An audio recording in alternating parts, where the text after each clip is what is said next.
warahmatullahi wabarakatuh. Waalaikumsalam warahmatullahi wabarakatuh.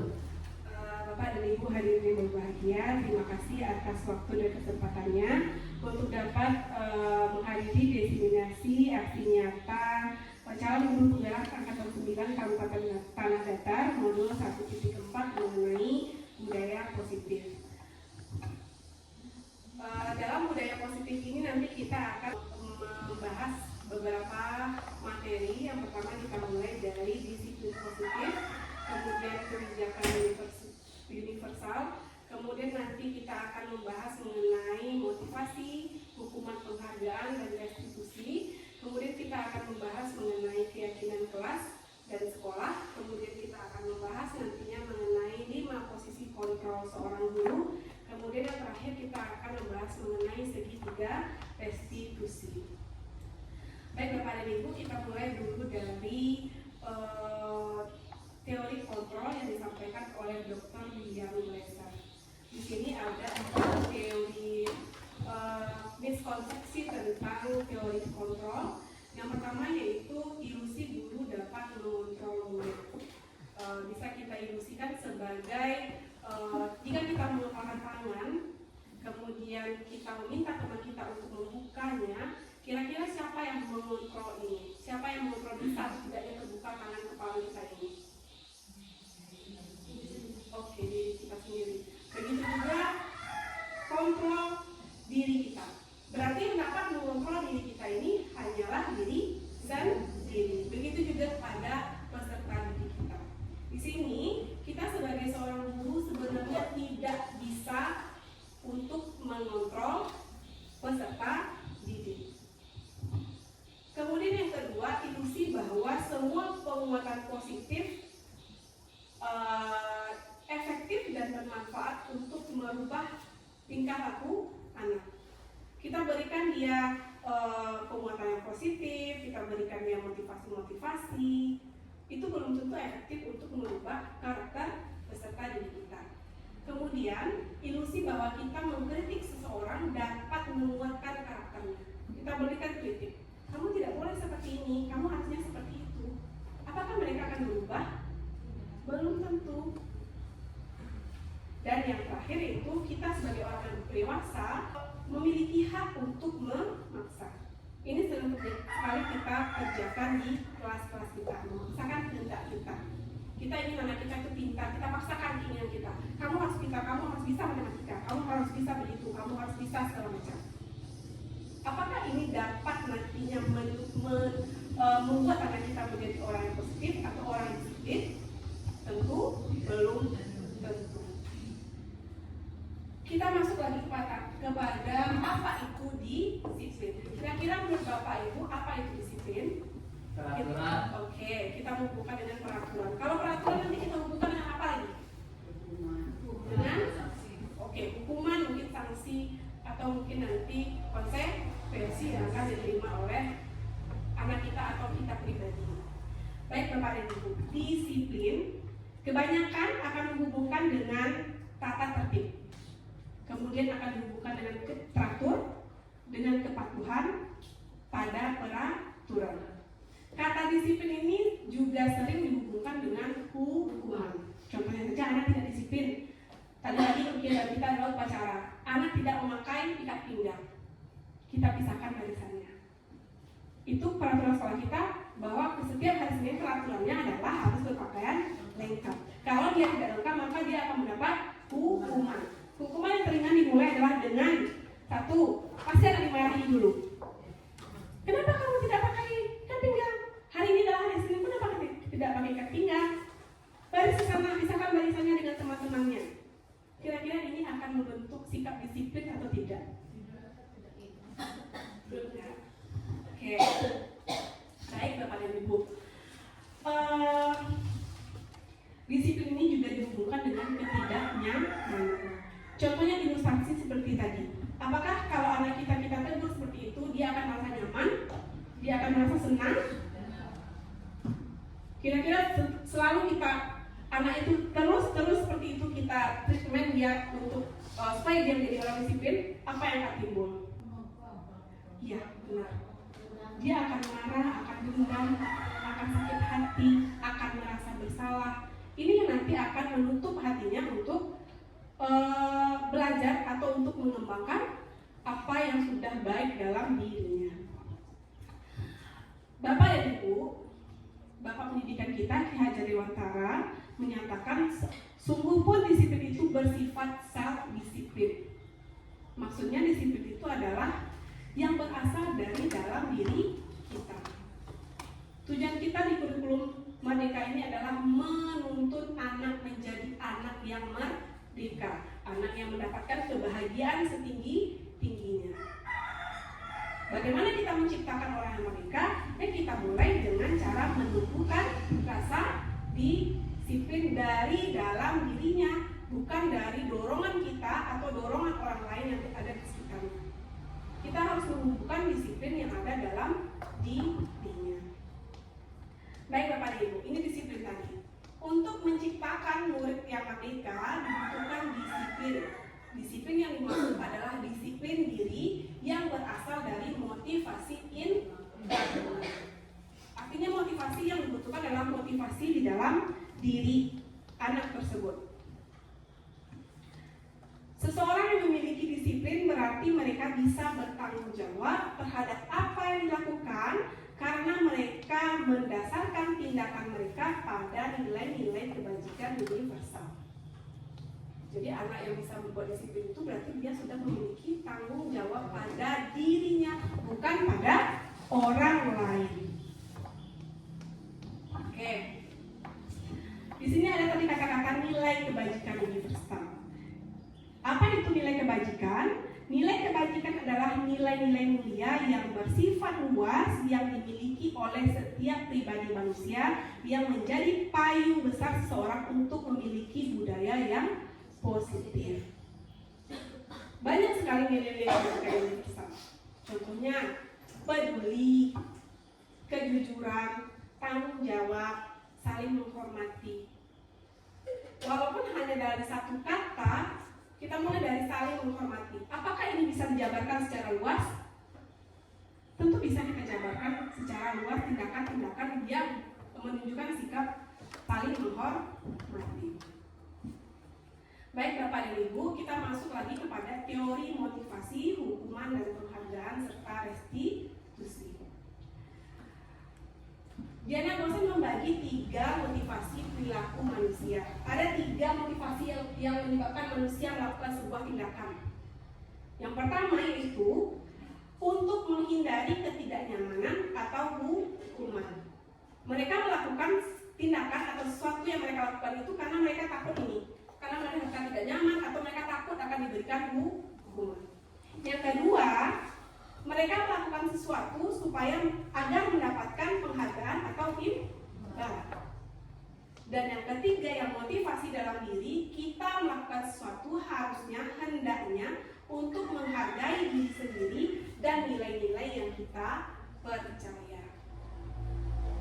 Jika kita melakukan motivasi karena hal yang pertama dan yang kedua, berarti ini masih pengaruh dari luar. Contohnya anak datang ke sekolah tepat waktu. Kenapa kamu datang tepat waktu ke sekolah? Ya karena nanti kalau terlambat akan dapat hukuman, Bu. Apakah itu sudah motivasi dalam dirinya? Belum. Kenapa kamu datang ke sekolah tepat waktu? Oh karena nanti kalau tepat waktu Bu ada dapat hadiah dari ibunya.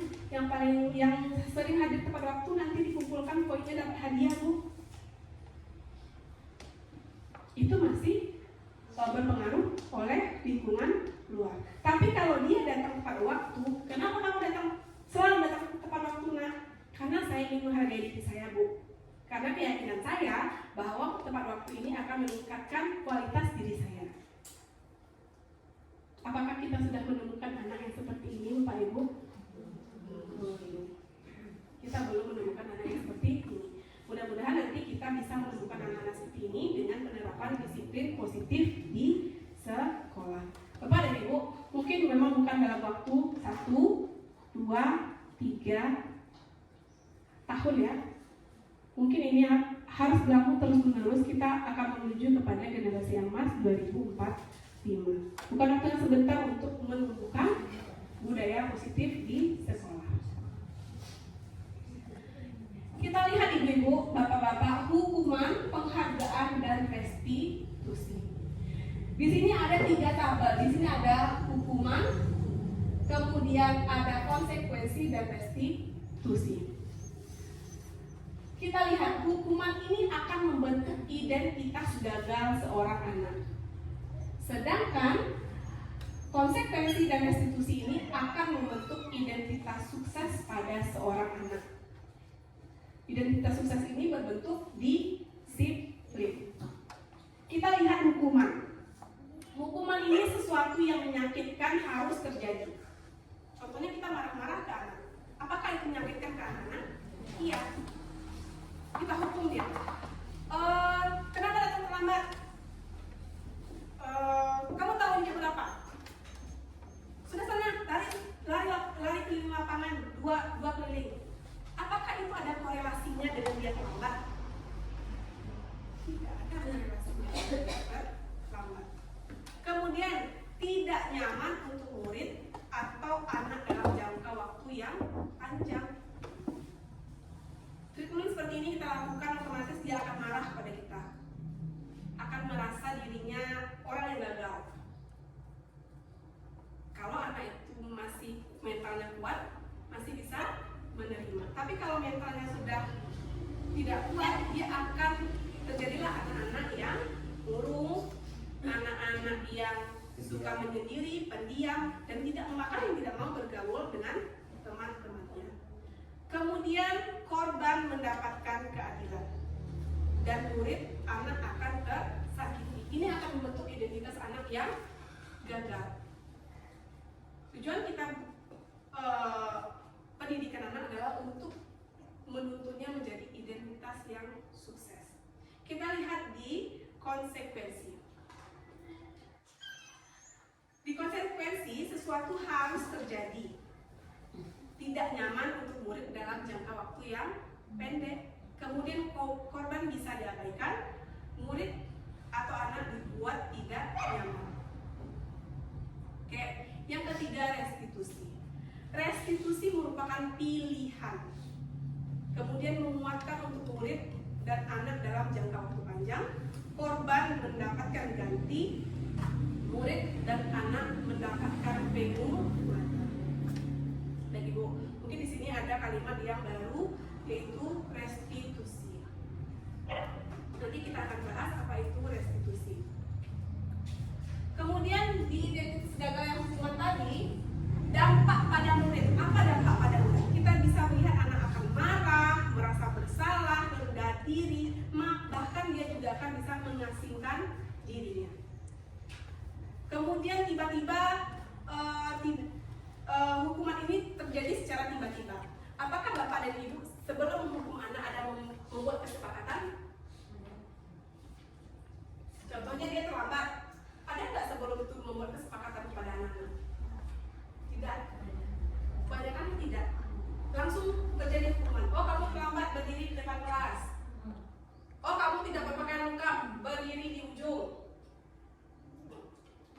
Ini yang dimaksud dengan datangnya secara tiba-tiba. Kemudian hukuman ini yang membuat siapa? Kita sebagai guru. Apakah anak yang minta kita, Bu, saya hukumannya ini, Bu? Kita yang membuat sendiri, kita sebagai guru. Kemudian menyakitkan. Guru menjalani konsekuensi dengan menyalahkan, mengkritik, bahkan menyindir. Bapak dan Ibu, kita bawakan ke diri kita. Kita disindir, bagaimana perasaannya? Apalagi anak-anak disindir oleh orang yang diidolakannya.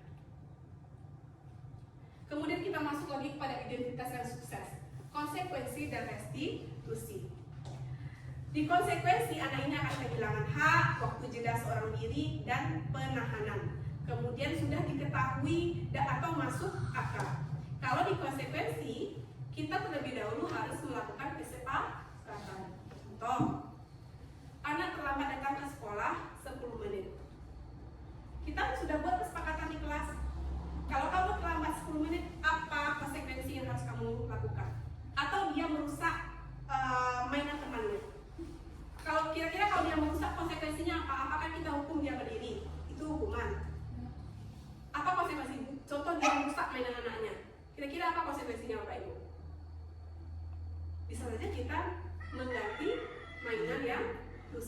Itu yang dimaksud dengan konsekuensi. Kemudian dibuat oleh guru dan murid.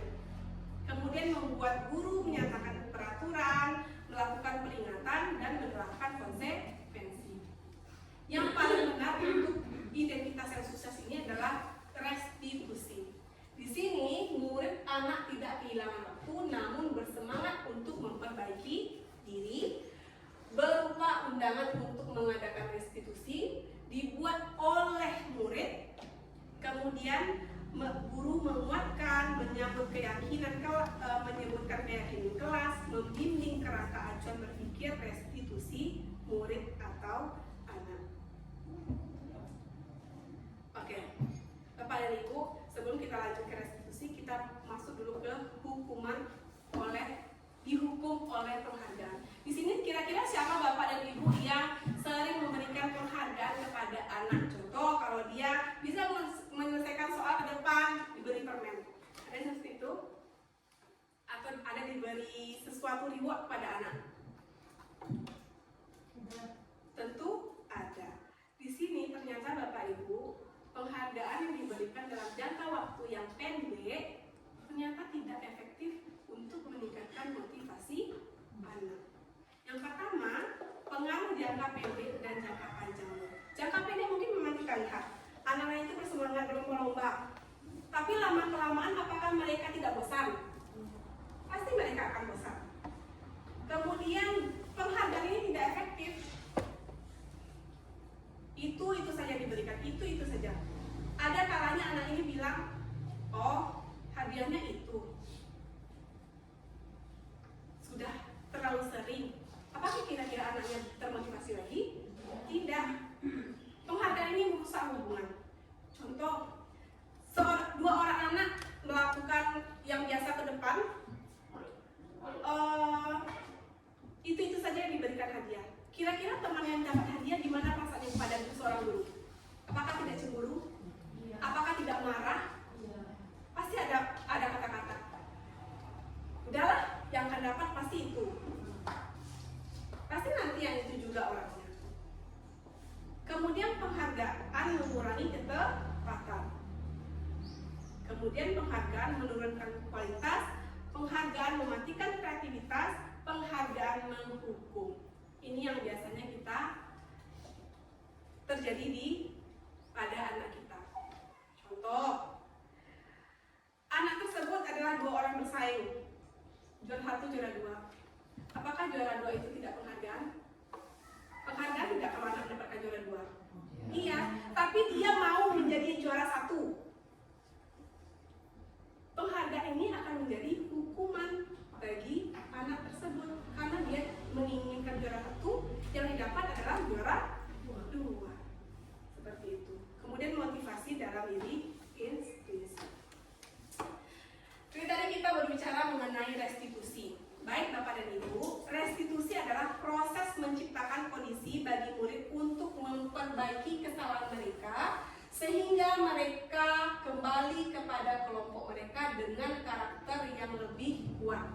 Ini pendapat dosen 2004. Kemudian restitusi juga merupakan proses kolaboratif yang mengajarkan murid untuk mencari solusi untuk masalah mereka dan membantu murid berpikir tentang orang seperti apa yang mereka inginkan dan bagaimana mereka harus memperlakukan orang lain. Jadi kegiatan restitusi ini adalah kegiatan untuk mengembalikan anak tadi dari orang yang gagal kepada orang yang sukses. Bagaimana caranya? Apakah dengan dibentak-bentak? Misalnya mereka buat kesalahan, apakah harus disidang di depan orang ramai? Kemudian restitusi membantu murid menjadi lebih memiliki tujuan, disiplin positif, dan memulihkan dirinya setelah berbuat salah. Penekanannya bukan pada bagian perilaku untuk menyenangkan orang lain atau menghindari ketidaknyamanan. Namun tujuannya adalah menjadi orang yang menghargai nilai-nilai kebajikan yang mereka percayai. Sebelumnya kita telah belajar tentang teori kontrol bahwa pada dasarnya kita memiliki motivasi impulsif. Restitusi sebuah pendekatan untuk menciptakan disiplin positif. Di sini menjelaskan bahwa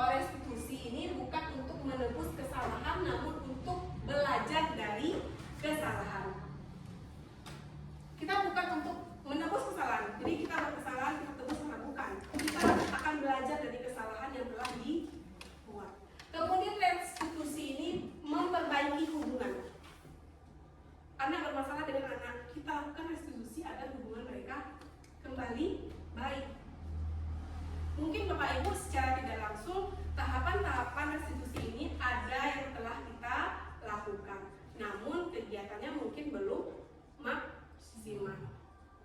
Kemudian restitusi adalah tawaran bukan paksaan. Di dalam restitusi kita akan melakukan tawaran. Tawarannya tentu hal yang baik untuk penyelesaian masalah yang terjadi. Kemudian restitusi menuntut untuk melihat ke dalam diri.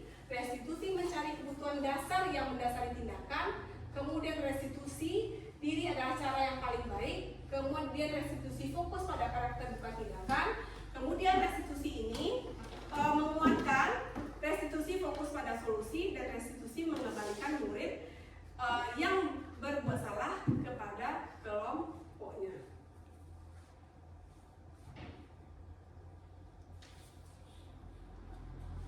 Bapak dan Ibu, untuk sebelum kita melangkah kepada tahapan restitusi, kita lihat dulu ini hal yang harus kita lakukan sebelum kita melakukan restitusi. Di sekolah maupun di kelas kita harus memiliki yang disebut dengan keyakinan kelas atau keyakinan sekolah. Bapak dan Ibu, kenapa keyakinan kelas? Kenapa tidak peraturan saja? Ini yang akan kita bahas. Kita lihat dulu ilustrasinya. Mengapa kita perlu memiliki peraturan tentang menggunakan helm pada saat mengendarai sepeda motor? Kira-kira apa alasannya? Kenapa kita harus pakai helm? Bagi ibu-ibu yang pakai helm pas membawa motor, apa alasannya ibu memakai helm? Ya, untuk keselamatan. Apakah itu disuruh sekarang kita pakai helm? Apakah masih ada dari antara kita pakai helm itu karena takut ditilang polisi? Tidak. Kita percaya, yakin kalau memakai helm ini adalah untuk keselamatan kita. Kemudian, mengapa kita memiliki peraturan tentang penggunaan masker atau mencuci tangan? Kita yakin kalau mencuci tangan dan memakai masker akan melindungi kita, akan menjadikan kita orang yang sehat. Ini kenapa keyakinan kelas, kenapa tidak peraturan? Kita sudah bahas tadi. Peraturan ujungnya adalah kepada hukuman. Peraturan ini Bapak dan Ibu berasal dari kita saja, sebelah pihak, bukan berasal dari anak-anak kita. Apakah Bapak Ibu sudah membuat keyakinan kelas? Belum. Oke. Keyakinan kelas Bapak Ibu, dia bersifat lebih abstrak daripada peraturan. Kemudian keyakinan kelas berupa pernyataan-pernyataan yang universal. Kemudian pernyataan keyakinan kelas senantiasa dibuat dalam kalimat yang berbentuk positif. Keyakinan kelas hendaknya tidak terlalu banyak sehingga mudah untuk diingat. Kemudian keyakinan kelas sebaiknya sesuatu yang dapat diterapkan di lingkungan tersebut. Semua warga kelas hendaknya ikut berkontribusi dalam membuat keyakinan kelas lewat kegiatan curah pendapat. Kemudian bersedia meninjau kembali keyakinan kelas dari waktu ke waktu. Bapak dan Ibu, dalam membuat keyakinan kelas ini, sebaiknya kita melakukannya dengan siswa, bukan hanya peraturan yang kita buat sendiri. Contoh, tidak boleh datang terlambat. Kira-kira itu peraturan keyakinan kelas. Peraturan. Keyakinan kelas harus bersifat universal. Artinya keyakinan kelas ini dari satu kata saja bisa mencapai beberapa aspek. Bapak Ibu, langkah-langkah untuk membuat keyakinan kelas mungkin ini kita perlukan nanti untuk kelas kita masing-masing. Di sini kita akan mengadakan dulu yang namanya disebut dengan curah pendapat. Di sini kita tampung dulu masukan dari anak-anak. Kira-kira kita akan membuat budaya positif di kelas kita, kegiatan-kegiatan baik di kelas kita. Kira-kira apa saja kira-kira yang mau anak ibu sampaikan, apa saja? Kita mulai dari peraturan dulu. Apa saja kira-kira peraturan di kelas kita, anak? Mungkin anaknya disebutkan tidak datang terlambat, Bu. Tidak boleh mengganggu teman, Bu. Mengumpulkan tugas tepat waktu, Bu. Seperti itu. Kita kumpulkan dulu dari seluruh siswa kita. Langkah berikutnya kita mengubah peraturan negatif kepada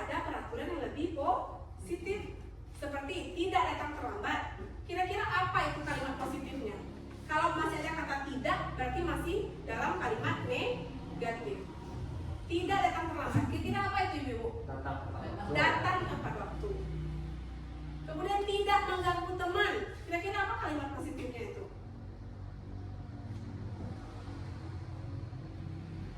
Tidak mengganggu teman. Kira-kira apa kalimatnya yang positif?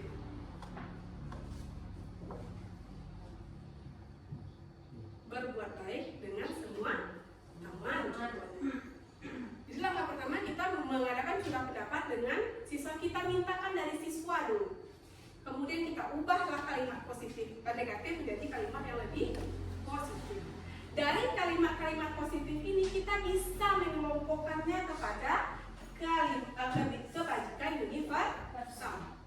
Contohnya, datang tepat waktu. Apa kira-kira satu kata kebajikan universal?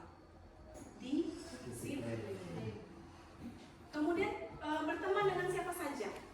Apa tuh kira-kira kalimat universalnya? Saling menghargai dan menghormati. Seperti itu. Kita golongkan nanti kemana dia masuk sesuai dengan kebajikan ini. Kemudian setelah kita dapat Bapak Ibu keyakinan kelas kita minta lagi kepada anak-anak kita. Kita buatkan tabelnya. Kira-kira apa dari misalnya disiplin, kira-kira apa perbuatan yang sesuai dengan disiplin, apa yang tidak disiplin. Contoh, datang tepat waktu. Yang tidak disiplinnya datang terlambat. Kemudian mengumpulkan tugas tepat waktu. Yang tidak disiplinnya tidak mengumpulkan tugas. Jadi anak-anak kita tahu apa yang keyakinan disiplin ini, apa saja sikap-sikapnya, apa saja yang bukan sikap-sikapnya. Setelah itu baru kita masuk kepada peran kita sebagai guru dan peran sebagai murid. Kita minta lagi kepada anak kita, kira-kira peran anak ibu apa? Dari keyakinan kelas saling disiplin ini, kira-kira apa peran anak ibu? Peran ibu ini, kita sampaikan apa peran kita dan apa peran anak kita. Setelah itu baru kita membentuk konsekuensi. Baru kita bisa, setelah keyakinan kelas terbentuk, baru kita bisa memberikan konsekuensi. Berbeda dengan hukuman. Hukuman tadi datang secara tiba-tiba. Ke siapa kita memintakan konsekuensi? Minta lagi pendapat anak. Kita minta lagi pendapat muridnya. Contoh, tidak dia terlambat mengumpulkan tugas, apa konsekuensinya? Atau tidak disiplin dia, apa konsekuensinya? Kita lihat lagi poinnya, dia tidak, berarti dia tidak terlambat mengerjakan tugas. Contohnya, kalau dia terlambat mengerjakan tugas, nanti dia tinggal di kelas dulu untuk mengerjakan tugas yang terlambat ini. Atau dia terlambat masuk kelas, berapa menit dia terlambat contohnya? 5 menit, berarti nanti dia diberikan konsekuensi keluar mainnya juga dikurangi 5 menit. Apakah dari membuat, kira-kira kalau anak sudah paham keyakinan kelasnya, apakah kita perlu marah-marah lagi Bapak Ibu tentang kesempatan ini? Tentu tidak. Tapi dengan waktu yang lama dong Bu? Iya, waktunya cukup lama. Tidak bisa sehari, 2 hari, seminggu, 2 minggu. Hal ini harus kita lakukan secara konsisten. Baik Bapak dan Ibu, kita lihat ini contoh keyakinan kelas dan sekolah.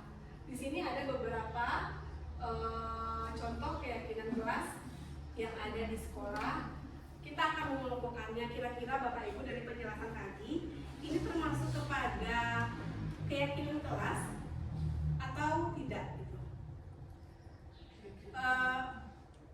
Ya, yang pertama itu kembalikan barang ke tempatnya. Ini keyakinan kelas atau tidak? Iya, keyakinan kelas. Dilarang mengganggu orang lain.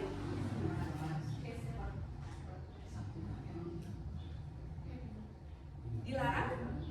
Sudah keyakinan? Keyakinan kelas bersifat universal dengan kalimat positif. Kalau dilarang berarti hadir di sekolah 15 menit sebelum pembelajaran dimulai. Ya. Dilarang melakukan kekerasan? Tidak. Dilarang menggunakan narkoba? Tidak. Bergantian atau menunggu giliran? Tidak. Dilarang merokok? Tidak. Berjalan di kelas dan koridor? Iya. Itu dia yang keyakinan kelas. Keyakinan kelas ini bersifat universal, tidak harus mengenai kedisiplinan. Mungkin bisa jadi keyakinan kelasnya merasa bahagia di dalam kelas. Kira-kira apa sikap-sikap anak-anak yang mencerminkan dia bahagia, apa yang tidak. Ini sudah lihat proses pembentukannya. Ini dia contoh keyakinan kelas.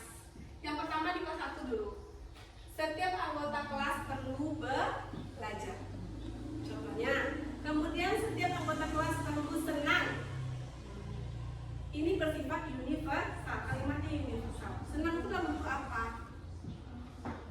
Nah, kemudian ada juga contoh keyakinan kelas di kelas 5. Selalu bersikap positif, senantiasa menjadi diri terbaik, kemudian mungkin nanti senantiasa membantu.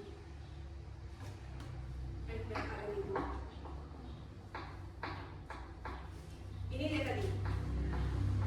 Kita akan tadi setelah keyakinan kelas terbentuk, kita akan membedakan sikap yang sesuai dan yang tidak sesuai. Contohnya datang tepat waktu. Yang tidak sesuai sering datang terlambat. Kemudian menyapa teman guru setiap hari. Yang tidak sesuainya apa?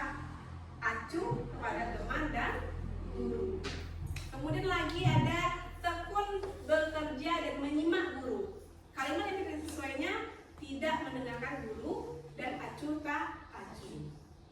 Ini bisa nanti kita buatkan di kelas dan kita tempel. Kalau perlu kita tempel agar anak-anak paham apa yang menjadi keyakinannya. Kemudian kegiatan-kegiatan keyakinan kelas ini bisa terdengar, terlihat, dan berperilaku. Contohnya, terdengar satu orang berbicara, yuk saya bantu.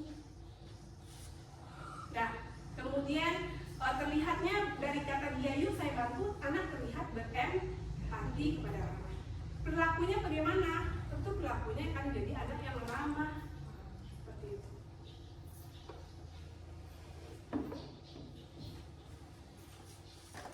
Kita lihat, ini tugas guru, kegiatan tugas guru dan tugas murid. Kita apa saja tugas guru dan apa saja tugas murid.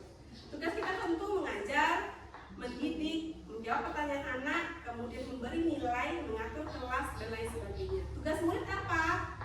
Tentu dari dia tahu belajar, mencoba, menghasilkan yang terbaik dari dirinya, bertanya jika tidak paham, kemudian mengikuti peraturan dan lain sebagainya. Jadi kita anak tuh tidak rancu lagi, dia sudah tahu ini kerjanya, ini kerja gurunya. Apakah ini butuh kolaborasi Bapak Ibu? Iya, tentu butuh kolaborasi antara guru dan siswa. Apakah ini perlu dilaksanakan secara konsisten? Tentu iya. Kalau anaknya sudah bertanya tapi gurunya diam saja, terus bagi seorang guru, apakah anak itu akan menjadi orang yang positif? Tidak. Pasti nanti ada penolakan. Saya sudah bertanya tapi tidak dijawab, untuk apalagi saya bertanya. Oke. Baik Bapak dan Ibu, pelanggaran-pelanggaran atau tindakan-tindakan yang tidak positif dilakukan siswa kita ini tergantung kepada pemenuhan kebutuhan dasar. Bapak dan Ibu, sebagai seorang manusia kita memiliki 5 kebutuhan dasar yang seharusnya terpenuhi. Yang pertama yaitu bertahan hidup. Yang kedua, kasih sayang dan rasa diterima. Yang ketiga, kebebasan. Yang keempat, kesenangan. Dan yang terakhir adalah penguasaan. Kita cenderung bertanya-tanya, kenapa ya anak ini dia saja yang berbuat salah, dia saja yang berbuat salah. Apakah sudah pernah kita gali kenapa dia berbuat seperti itu? Coba dia saja yang ketinggalan terus, dia saja yang datang terlambat terus. Mungkin mungkin di rumah dia tidak mendapatkan kasih sayang.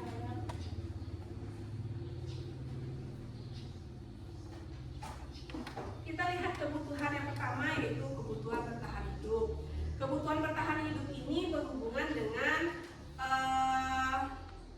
kebutuhan yang bersifat fisiologis untuk bertahan hidup, misalnya kesehatan, rumah, dan makanan. Kemudian kasih sayang ini adalah kebutuhan untuk diterima. Kebutuhan ini ada 3. Kebutuhan berikut adalah kebutuhan psikologis. Kebutuhan untuk disayang dan diterima meliputi kebutuhan akan hubungan dan koneksi sosial. Pernah nggak Bapak Ibu melihat anak yang menyendiri, bermain sendiri? Mungkin dia merasa tidak diterima di kelompoknya. Seperti kita Bapak Ibu. Bapak Ibu mungkin punya grup WA. Ya, ada beberapa grup WA contohnya. Kita chat di grup ini, diam saja Bapak. Ya, tapi kita chat di grup ini, semua orang menjawab, merespon apa yang kita tanyakan. Kira-kira Bapak Ibu lebih senang di grup pertama atau grup kedua? Kenapa? Iya, karena mendapatkan respon yang menyatakan kita diterima dan mendapatkan kasih sayang. Seperti itu juga anak. Kalau dia tidak diterima, itu yang menyebabkan dia merasa sendiri dan tidak mau berekspresi.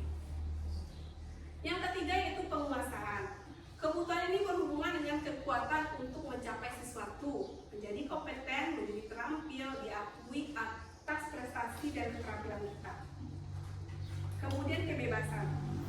Nih, anak-anak sekarang merasa mereka itu terbelenggu, disuruh belajar ini itu segala macam. Jadi mereka merasa kebebasan mereka tidak bebas sekarang lagi. Nah, anak-anak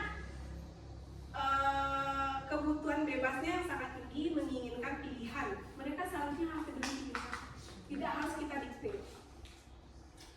Contohnya dia mau menggambar, tapi kita suruh untuk menulis. Apakah dia akan menjadi orang disiplin? Tentu tidak. Mereka akan malas-malasan. Nah, yang terakhir adalah mendapatkan kesenangan. Bapak Ibu, dalam pembelajaran kita mengajar guru siswa sekolah dasar. Tidak kita pungkiri bahwa sekolah dasar ini masih sangat dipengaruhi oleh kesenangan anak berupa bermain. Dari itu makanya kita sebagai seorang guru sekolah dasar masih menyelipkan permainan-permainan saat pembelajaran untuk memenuhi kebutuhan ini, memenuhi kebutuhan kesenangan. Kalau dia tidak merasa senang, pasti dia akan ganggu temannya. Dia akan ganggu temannya yang agar kebutuhan kesenangan ini terpenuhi. Yang itu yang mengakibatkan kelas menjadi tidak kondusif. Dan semua orang senantiasa berusaha untuk memenuhi kebutuhannya dengan berbagai cara. Bila mereka tidak bisa mendapatkan kebutuhan dengan cara yang positif, mereka bisa melanggar peraturan atau melakukan hal-hal yang tidak sesuai dengan nilai-nilai kebajikan. Jadi, salah satu faktor anak berbuat salah karena yang lima tadi, kebutuhan dasarnya tidak terpenuhi. Glaser menyatakan bahwa kapasitas untuk berubah ada di dalam diri kita.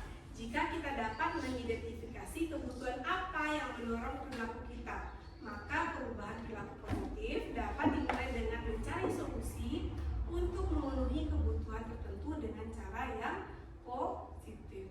Jadi untuk menyelesaikan permasalahan ini kita gali kira-kira apa kebutuhan dasar anak yang tidak terpenuhi.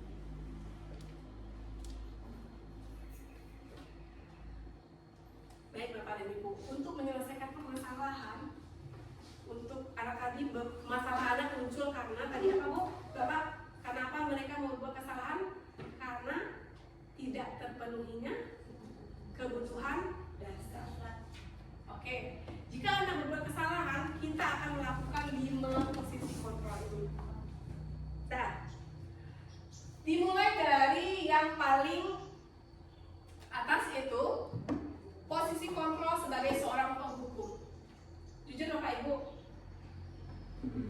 apakah kita masih melakukan ini? Posisi kontrol sebagai seorang penghukum. Apa itu posisi kontrol seorang penghukum? Seorang guru menghukum biasanya menggunakan hukuman fisik maupun verbal. Biasanya nada suaranya sudah tinggi, raut mukanya sudah menakutkan.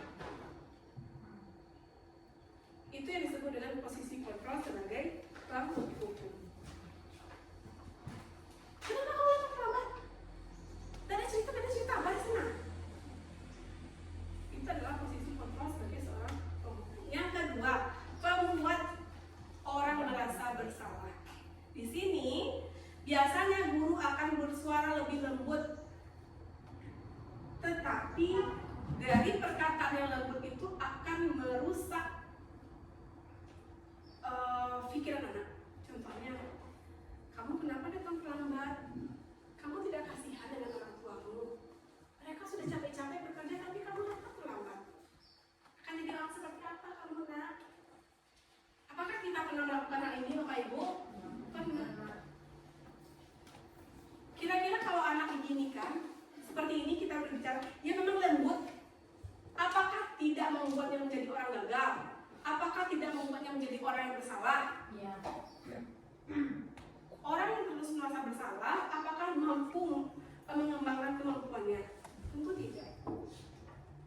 Kemudian teman. Bapak Ibu yang lagi, kita adalah sebagai seorang guru, bukan sebagai teman dari anak-anak. Apa contohnya ini? Seperti apa contohnya nih Ibu? Kalau kita bersikap sebagai teman, kok kamu datang terlambat sih? Yaudah masuk aja, nanti Ibu yang bereskan absenmu. Itu berbicara kepada teman nggak kalau kayak seperti itu? Ya. Kira-kira kalau kita sudah berperilaku sebagai teman, apakah kita akan dihargai oleh guru kita? Tidak.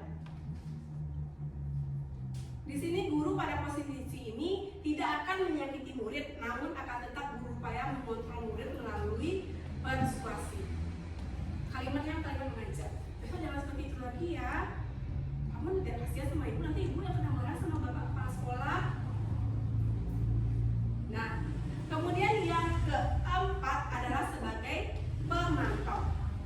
Pemantau ini dia adalah orang yang tegas, mengacu kepada peraturan atau keyakinan yang ada di sekolah. Contoh anak terlambat, kita bisa mulai dengan berkata, kamu tahu peraturan di sekolah? Nada suara biasa saja, tidak datang, tidak membentak. Tahu Pak, jam berapa masuk sekolah? Jam 7 Pak. Kamu tahu apa konsekuensi yang harus kamu lakukan? Dan itu adalah sebagai pemantau. Yang benar-benar posisi kontrol yang harus kita terapkan agar budaya positif ini terjadi di sekolah kita adalah sebagai manajer. Sebagai manajer kita akan merespon yang menunjukkan tanggung jawab guru dengan posisi terakhir. Manajer adalah posisi mentor di mana guru berbuat sesuatu bersama dengan murid, mempersilahkan murid mempertanggungjawabkan perilakunya, mendukung murid agar dapat menemukan solusi atas permasalahannya sendiri. Posisi manajer ini kita yang memberikan, kalau kita manajer berarti kita ada diskusi dengan murid. Kita harus diskusi dengan murid untuk menyelesaikan permasalahannya. Dengan posisi kontrol manajer inilah nanti segitiga restitusi dapat kita laksanakan. Ini dia. Posisi kontrol yang pertama penghukum, membuat rasa bersalah, teman, pemantau, dan manajer. Kalau tadi perkataannya, kalau kamu tidak gini, kamu akan begini, itu menghukum. Kalau yang mau bersalah, kamu seharusnya kamu seperti ini, kamu tidak kasihan dengan orang tuamu. Kalau sebagai teman, ayolah, lakukan ini demi ibu nak, agar ibu tidak dimarahi oleh bapak kepala sekolah. Nah itu sebagai teman. Kalau sebagai pemantau, apa peraturan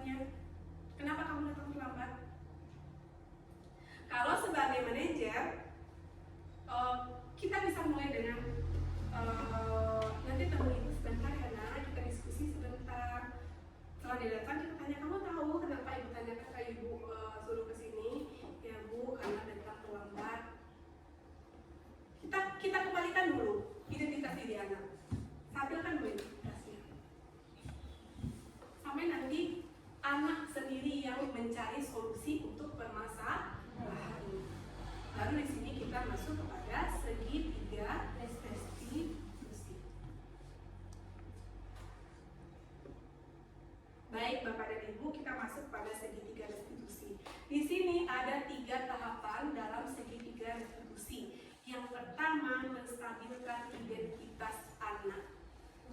Langkah yang pertama yang kita lakukan adalah menstabilkan identitasnya.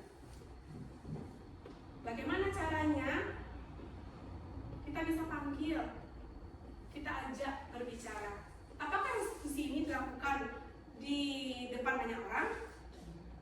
Tidak. Kalau di depan banyak orang, sama saja nanti akan mempermalukan si anak. Contoh, dia selalu terlambat atau selalu tidak berpakaian lengkap. Kita bisa panggil, kamu tahu ibu panggil kenapa nak? Iya bu, karena saya tidak berpakaian lengkap. Tidak apa-apa. Bahkan kita salahkan. Itu sebabnya kamu dari malam tidak beresan ini, tidak beresan itu. Biasanya kita seperti itu ibu. Iya. Seharusnya kita panggil anaknya. Tidak apa-apa nak berbuat salah. Berbuat salah itu wajar. Ibu dulu juga pernah melakukan kesalahan tersebut. Tapi kira-kira ada hal yang lebih baik enggak yang bisa ibu lakukan? Oke. Setelah identitasnya stabil, kita validasi lagi kesalahan yang dibuat. Kira-kira kenapa anak ibu panggil? Karena terlambat. Apa alasan anak ibu terlambat? Ya bu, karena saya tidurnya terlalu malam. Contohnya dia seperti itu. Saya tidur terlalu malam bu. Kita tanyakan lagi, kenapa tidurnya terlalu malam? Mana tahu dia membantu orang tuanya.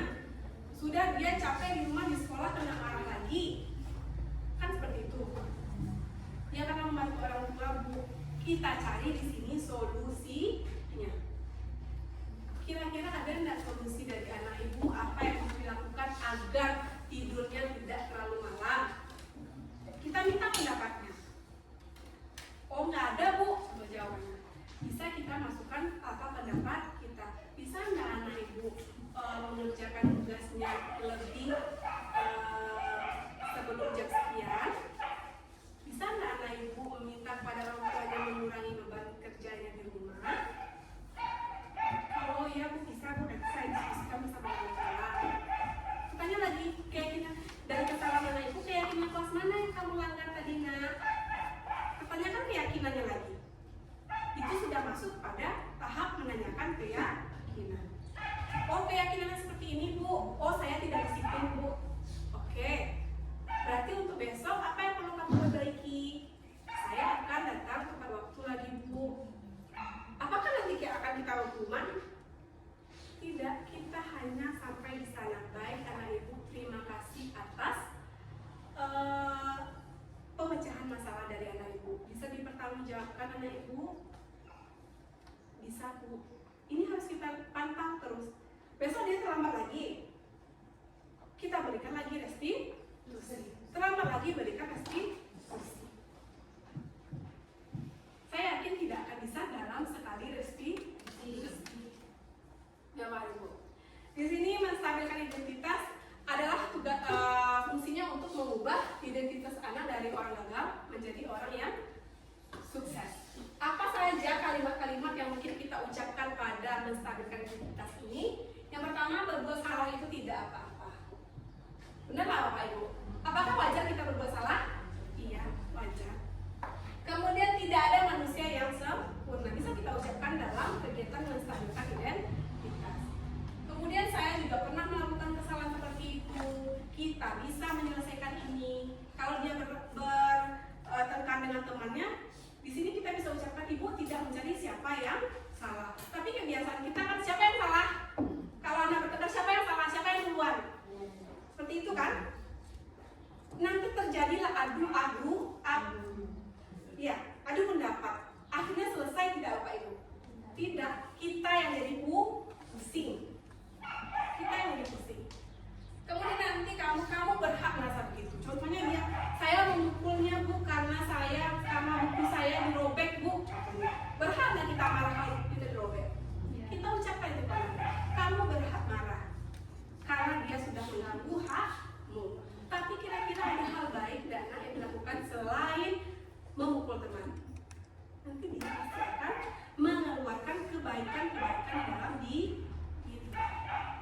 Kemudian apakah kamu sedang menjadi teman yang baik buat dirimu sendiri? Kamu bisa tanyakan. Kira-kira kalau anak ibu pukul tadi, apakah kamu sedang menjadi orang baik bagi dirimu sendiri, nak? Nah, kemudian lanjut kepada validasi tindakan. Setiap tindakan yang dilakukan tentu mempunyai satu tujuan, yaitu untuk memenuhi kebutuhan dasar anak. Di sini kita gali kebutuhan dasarnya. Terlambat datang ke sekolah mungkin tidak dibangunkan oleh orang tuanya. Sudah terlambat datang, sudah di rumah tidak dapat kasih sayang, di sekolah juga tidak dapat kasih sayang karena dimarahi guru karena terlambat. Di sini kalimat-kalimatnya, padahal kamu bisa melakukan hal yang lebih buruk dari ini. Contoh, anak terlambat datang ke sekolah nih. Terima kasih anak, kamu sudah datang ke sekolah. Padahal kamu bisa loh melakukan hal yang lebih buruk dari ini. Apa tuh Bu? Mungkin kamu tidak datang ke sekolah. Kalau kamu tidak datang ke sekolah, kira-kira lebih rugi tidak? Iya Bu. Kalau dia tidak datang ke sekolah, otomatis pelajaran hari ini tentu tidak akan diterima. Kemudian kamu pasti punya alasan. Kita tanyakan alasannya mengapa dia datang terlambat. Kemudian kita buat lagi, kamu patut berbangga nak pada dirimu karena kamu telah melindungi sesuatu yang penting bagimu. Contoh dia mukul tadi karena dia melindungi bukunya yang dirobek. Dan kemudian kita bisa mengucapkan kamu boleh mempertahankan sikap itu, tapi kamu harus menambah sikap baru yang lebih positif. Kita tidak membenarkan perbuatannya. Apakah di sini kita membenarkan perbuatannya? Tidak. Oh benar perbuatan kamu itu yang apa? Bukan. Kita di sini validasi tindakan yang salah dan akan diubah menjadi tindakan yang lebih baik. Kemudian menanyakan keyakinan. Setelah kita lakukan, setelah identitasnya stabil, kemudian kita sudah tahu apa penyebab dia melakukan kesalahan tersebut, kita tanyakan keyakinan kelasnya. Keyakinan kelas mana yang kamu langgar? Tidak menghargai teman Bu, contohnya.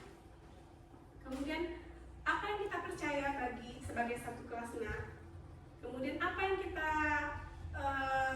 tahu tentang kelas yang ideal?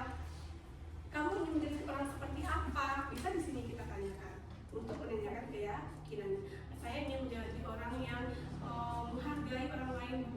Kalau kamu ingin menjadi orang yang menghargai orang lain, kita kembali kepada tindakan positif yang menghargai orang lain.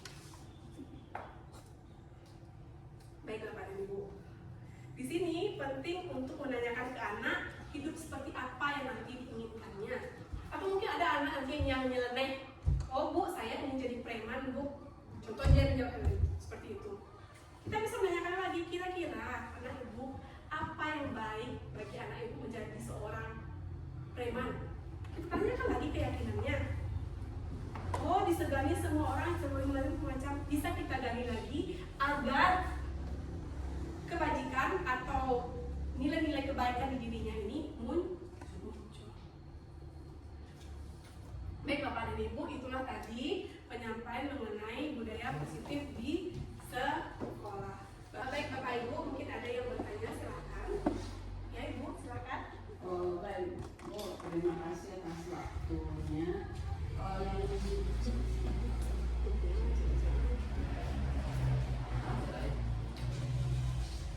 Ya, silakan Bu. Baik Bu, yang ingin saya tanyakan mengenai tadi kan ada yang kontrol diri ya. Ya. Segala sesuatu itu berasal dari kontrol diri. Ya. Baik itu menegakkan disiplin atau apapun itu berasal dari kontrol diri. Jadi bagaimana solusinya ketika kita sudah menanamkan ke anak itu budaya positif ya Bu ya, tapi kontrol diri anak itu masih belum stabil gitu. Bagaimana cara kita menentukan supaya anak ini bisa mengontrol diri supaya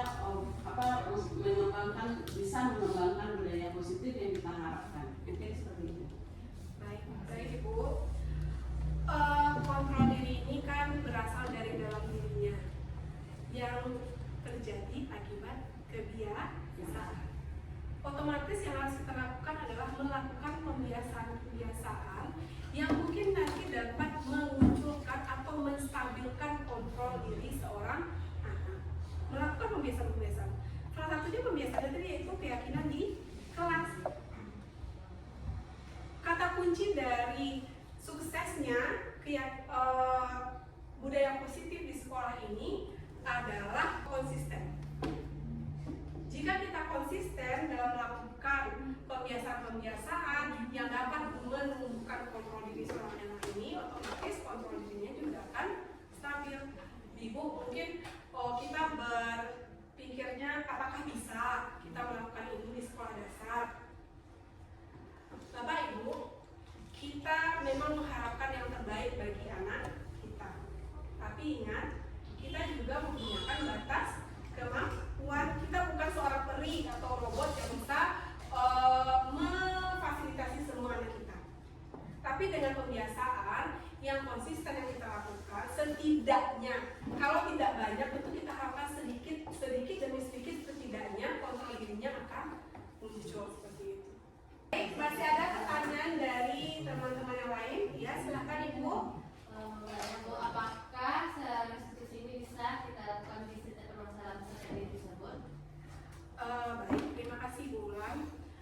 Tadi kita bahas bahwa segitiga restitusi ini mempunyai 3 sisi. Yang pertama yaitu menstabilkan identitas anak, kemudian nanti kita akan memvalidasi tindakan yang salah, kemudian nanti kita akan menanyakan keyakinan.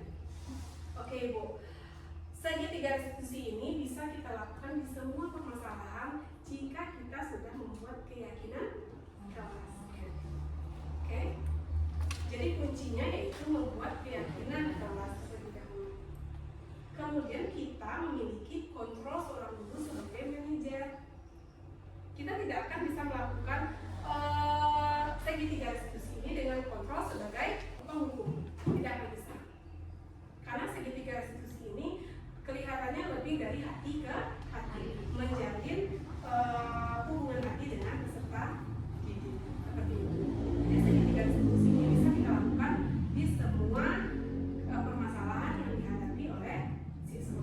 Contoh, dia tidak masalah dengan temannya, tapi dia murung di kelas dia sendiri aja. Bisa kita selesaikan dengan segitiga restitusi. Segitiga restitusi ini kita menggali apa kebutuhannya yang tidak terpenuhi sehingga dia menjadi anak yang pemurung. Seperti itu. Baik Bapak Ibu, mungkin demikianlah penyampaian mengenai budaya positif yang ada di sekolah.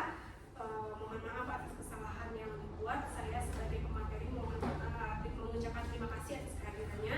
Wabillahi taufiq wal hidayah. Assalamualaikum warahmatullahi wabarakatuh.